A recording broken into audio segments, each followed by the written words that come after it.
Hello guys. आज हम लोग बॉलीवुड लीजेंड राज कपूर जी की लाइफ के उस हिस्से के बारे में बात करने वाले हैं जो हिस्सा सबसे ज्यादा विवादित और सबसे ज्यादा अंधेरे में रहा है। जी हाँ, ये है उनके लव अफेयर्स का हिस्सा। वैसे हम इसे लव अफेयर तो नहीं कह सकते क्योंकि वो ऑलरेडी शादीशुदा और बच्चेदार परिवार वाले थे, तो हम इन्हें एक्स्ट्रा मैरिटल अफेयर्स कहेंगे। राज कपूर जी का किसी एक हीरोइन के साथ नहीं बल्कि कई हीरोइनों के साथ एक्स्ट्रा मैरिटल अफेयर रहा है। और राज कपूर जी उन लीजेंड्स में से एक है जो बॉलीवुड को एक नए स्तर तक ले गए। उन्होंने नए आयाम की फिल्में दी और बॉलीवुड को नई उपलब्धियां भी दिखाई हैं। हम ये कभी नहीं कह सकते कि बॉलीवुड में जो राज कपूर जी का योगदान है वो बिल्कुल भी कम है। बिल्कुल नहीं, ऐसा बिल्कुल नहीं है। कपूर खानदान का बॉलीवुड में जितना आज अधिकार है उससे ज्यादा योगदान भी उन्होंने बॉलीवुड में दिया है। जन्म 14 दिसंबर 1924 में हुआ था। उनके पिता पृथ्वीराज कपूर फिल्में बनाने का काम करते थे। 1944 में टीनेज की उम्र से ही राज कपूर जी भी फिल्में बनाने का काम करने लगे। फिल्म नीलकमल की तरक्की के बाद से वो रातों रात एक ही फिल्म की सक्सेस के बाद सुपरस्टार बन गए। और फिर क्या, 22 साल की उम्र में ही उनके पिताजी ने राज कपूर जी की शादी कृष्णा जी से करवा दी और 22 साल की उम्र में ही वो शादीशुदा घर वाले आदमी हो गए। इसके अलावा जहां राज कपूर जी के पास जहां दौलत, शोहरत, परिवार सब कुछ था, तो वो एक वेल सेटल्ड मैन थे। सब कुछ उनकी जिंदगी में अच्छा चल रहा था। लेकिन फिर उनकी मुलाकात होती है 1949 में नरगिस दत्त से। नरगिस दत्त उस टाइम पर एक एस्टैब्लिश्ड एक्ट्रेस थी और ऑलरेडी 8 फिल्में दे चुकी थी हिट। जिसके बाद फिल्म अंदाज के सेट पर दोनों जब एक दूसरे से मिले तो दोनों की मुलाकात होती है और क्योंकि नरगिस दत्त बला की खूबसूरत होती है तो धीरे धीरे राज कपूर जी उनके साथ प्यार में पड़ जाते हैं। ऐसा नहीं था कि वो दोनों केवल चंद फिल्मों के लिए साथ में थे, दोनों ने साथ में 18 फिल्में करी। प्रोफेशनली जब आप किसी के साथ इतना ज्यादा टाइम गुजारते हो तो पर्सनली फीलिंग्स बन ही जाती हैं। और फिर क्या, राज कपूर जी इस बात को बिल्कुल भूल गए कि उनकी बीवी है घर में, उनका बच्चा है घर में। वो नरगिस दत्त के साथ एक्स्ट्रा मैरिटल अफेयर में रहने लग गए और नरगिस दत्त को शादी के झूठे वादे देने लग गए। नरगिस दत्त भी शादी के वादों में आ करके राज कपूर जी की सारी बातें माना करती थी। ऐसा ऋषि कपूर ने अपनी बुक में खुद लिखा है। ऋषि कपूर जी कहते हैं कि जब मेरे पापा का नरगिस दत्त से अफेयर चल रहा था तब मैं काफी छोटा था। मुझे काफी सारी चीजें याद नहीं कि शायद उस बात से मेरी माँ को फर्क पड़ता भी हो, लेकिन मुझे इतना जरूर पता है कि नरगिस जैसा मेरे पिताजी कहते थे वैसा ही करती थी। जिनसे वो मना कर देते नरगिस उनके साथ काम नहीं करती थी। नरगिस केवल और केवल जैसा राज कपूर जी कहते थे वैसा ही करती थी। लेकिन जब एक अरसे के बाद उसके बावजूद भी राज कपूर जी ने उनसे शादी नहीं करी तो नरगिस जी ने सुनील दत्त से शादी कर ली और सेटल्ड हो गई। 1956 में फिल्म चलते चलते के सेट के बाद दोबारा नरगिस दत्त ने पीछे मुड़ करके कभी नहीं देखा और कपूर खानदान की किसी भी पार्टी, किसी भी फंक्शन, कहीं पर भी वो कभी भी नहीं आए कि उनकी मुलाकात कभी राज कपूर जी से हो सके।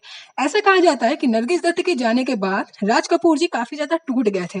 वो सिगरेट से खुद को जला लिया करते थे सिर्फ खुद को ये एहसास दिलाने के लिए कि अब उनकी लाइफ में नरगिस दत्त नहीं है, अब नरगिस दत्त उनके जीवन का हिस्सा नहीं है।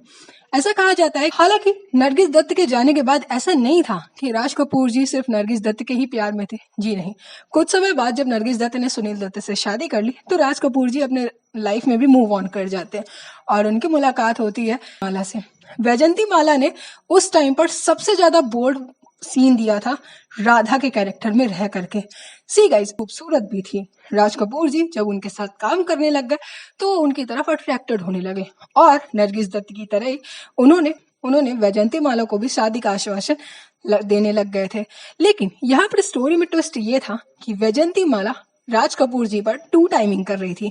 यस गाइस, ऐसा कहा जाता है कि 1961 में फिल्म गंगा जमुना के सेट से ही वैजंती माला और दिलीप कुमार जी एक दूसरे को डेट करने लग गए थे। जब दोनों एक दूसरे को डेट कर रहे थे तो 1964 में जब राज कपूर जी वैजंती माला से मिले तो वैजंती माला साथ में ही दोनों सुपरस्टार्स को डेट कर रही थी।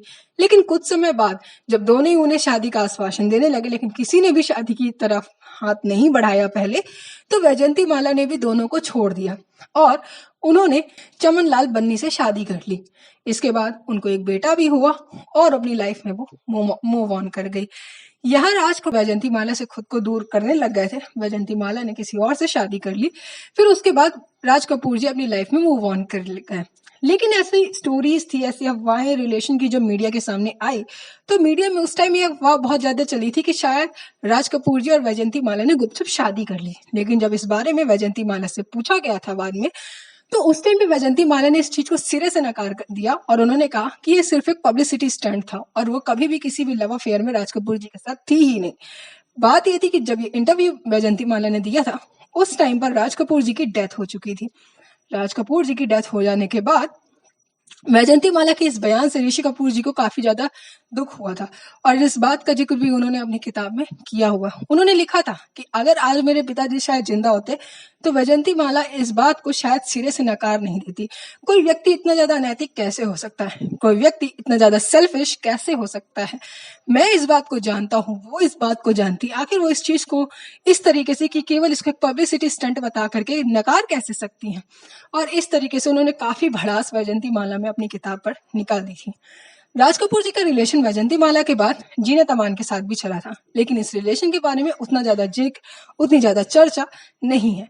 हालांकि इन सारे रिलेशंस में आपको क्या लगता है कि आखिर राज कपूर जी का जो रिलेशन है वो किसके साथ ज्यादा बेटर था? आप अपना ओपिनियन कमेंट सेक्शन में बता सकते हैं।